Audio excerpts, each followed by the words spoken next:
एक बार फिर से साबित हुआ कि पूरे फसाद की जड़ अमेरिका ही है। बरतानिया को डर है कि अगर उसने इजराइल को हथियार देना बंद किया तो अमेरिका चिढ़ जाएगा और बरतानिया के खिलाफ कड़े कदम और बरतानिया के खिलाफ सख्त कार्रवाई करेगा। यही सच्चाई है दोस्तों। जो देश इजराइल को अंधाधुन हथियार दे रहे हैं उनको डर अमेरिका का है, क्योंकि अमेरिका फिर उनके खिलाफ मैदान में उतर आता है। वहीं आपको बता दूं कि कहा जा रहा है कि हिजबुल्लाह डील के लिए तैयार हो चुके हैं। हिजबुल्लाह पूरी तरह से इजराइल के साथ ईरान के कहने के बाद डील के लिए तैयार है, लेकिन अभी भी कुछ चीज़ें फंसी हुई हैं जिस पर बातचीत चल रही है। वहीं अगली बड़ी खबर यह है कि तुर्की को अमेरिका ने अब बड़ी धमकी दी है। कहा कि तुर्की के बाहर, और ख़ासकर तुर्की से ये कहा है कि आप तुर्की के बाहर या अंदर हमास के लीडरों को ज़्यादा एंटरटेन मत कीजिएगा, ज़्यादा अहमियत मत दीजिएगा और इन्वॉल्व होकर उनको होस्ट मत कीजिएगा। जिस पर तुर्की ने क्लियरिफिकेशन भी दिया है कि हमास के साथ कोई स्पेशल ट्रीटमेंट और हम कोई तजारत नहीं कर रहे हैं, कोई डील नहीं कर रहे हैं। उधर हिजबुल्लाह के जो रूसी हथियार हैं, रूस के द्वारा बनाए गए हथियार किसी थर्ड पार्टी के थ्रू जो हिजबुल्लाह के पास रूसी हथियार मिले हैं, जब्त किए हैं जो इजराइल ने, अब इजराइल एक ऐसा कानून बना रहा है पार्लियामेंट में कि अगर उसको पास किया जाएगा तो वो रूसी हथियार जब्त जो किए हैं वो हथियारों को इजराइल यूक्रेन को सौंप देगा।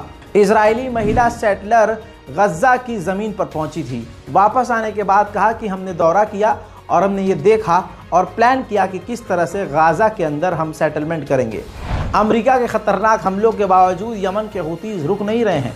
यमन के हूतीज़ जर्मनी के शिप ऑनर को और शिप की कंपनियों को जो शिपमेंट करते हैं, जो समुद्री जहाज़ चलाते हैं, उनको ईमेल करके धमकी दे रहे हैं कि आप लाल सागर में मत आइएगा। वहीं आपको ये भी पता है कि इजराइल के सेटलर्स फिलिस्तीनियों को इलाकों पर बड़े हमले कर रहे हैं। पिछले एक हफ्ते से हर दिन आपको विजुअल दिखा रहा हूं। अमेरिका ने और भी ज़्यादा कुछ ग्रुप पर, जो इजरायली ग्रुप हैं सेटलमेंट वाले, जो सेटलर्स हैं, उन पर पाबंदी लगाई है। मौसम बदल रहा है। गाज़ा के लोग खुले आसमान के नीचे टेंटों में रह रहे हैं। ऐसे में मुसीबत एक और हो गई है, वो ये कि अब गज़ा में बरसात का मौसम लग चुका है। रुक रुक कर बारिश हो रही है, जिसकी वजह से टेंट में रहने वाले लोग परेशान हैं।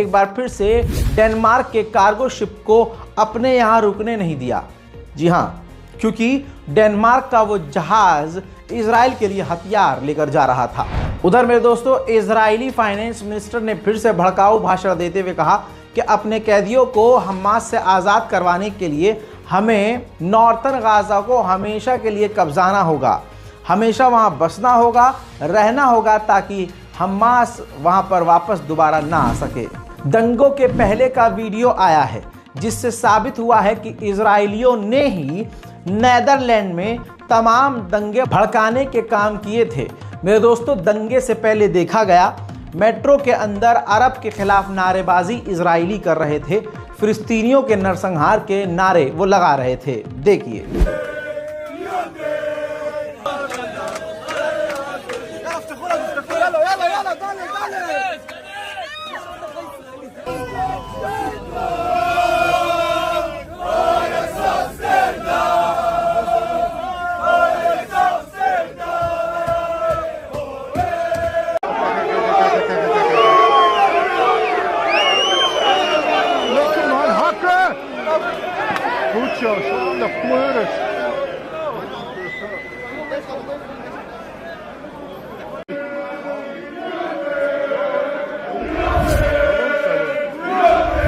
लेबनान में 3,516 लेबनीज अब तक इजरायली हमलों में मारे गए हैं और ये संख्या बढ़ती ही जा रही है। मेरे दोस्तों, देर रात मैंने आपको एक अपडेट दिया था जिसमें मैंने आपको बताया था कि इजराइल की राजधानी तेल अवीव पर हिजबुल्लाह का बड़ा हमला हुआ और आयरन डोम पूरी तरह से फेल हुआ। एक और सीसीटीवी फुटेज आप देखिए, जब इजरायली इलाके में हिजबुल्लाह के रॉकेट गिरे तो यहूदियों में बुरी तरह से खौफ का माहौल और भगदड़ नजर आई। मेरे दोस्तों, इजराइल ने यूएन से शिकायत की है कि यूएन इराक की गवर्नमेंट से कहे कि वो ईरानी ग्रुप को अपने मुल्क से निकाले, वरना हम इराक पर हमला करेंगे। इजराइल के लोग भी थक चुके हैं। 70% इजरायलियों की मांग ये है, चाहते वो ये हैं कि जल्द से जल्द सीज फायर हो और जंग खत्म हो। मेरे दोस्तों, गाजा के अंदर सिविल डिफेंस के लोग अलग से निशाना बनाए जा रहे हैं। ग्राफिक्स के जरिए समझ लीजिए आंकड़े क्या हैं। सिविल डिफेंस से जुड़े हुए 85 लोगों को कत्ल कर दिया गया है, 301 घायल हैं। सिविल डिफेंस से जुड़ी हुई 56 गाड़ियां निशाना बनाई गई हैं और सिविल डिफेंस से जुड़े हुए लोगों को 20 लोगों को गिरफ्तार इजराइल कर चुका है। मेरे दोस्तों, इस साल की सबसे बड़ी हॉलीवुड की फिल्म का नाम है ग्लैडिएटर।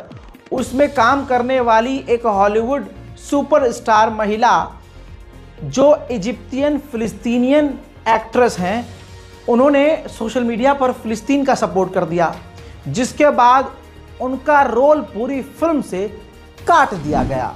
इजराइल ने अपने मुंह से माना है, नॉर्थन इजराइल के अंदर हिजबुल्लाह के हमले में 24 घंटे के अंदर इजराइल के 66 सैनिक बुरी तरह से घायल हुए हैं। मेरे दोस्तों, ये है तमाम वो अपडेट जो आपके लिए बेहद ज़रूरी थे। फिलहाल की इस रिपोर्ट में इतना ही। रिपोर्ट को देखिए, चैनल को सब्सक्राइब कीजिए, रिपोर्ट को शेयर कीजिए, अपनी राय कमेंट सेक्शन में ज़रूर लिखिए। मैं हूं रज़ा और आप देख रहे थे रज़ाग्राफी अनस्क्रिप्टेड। जय हिंद।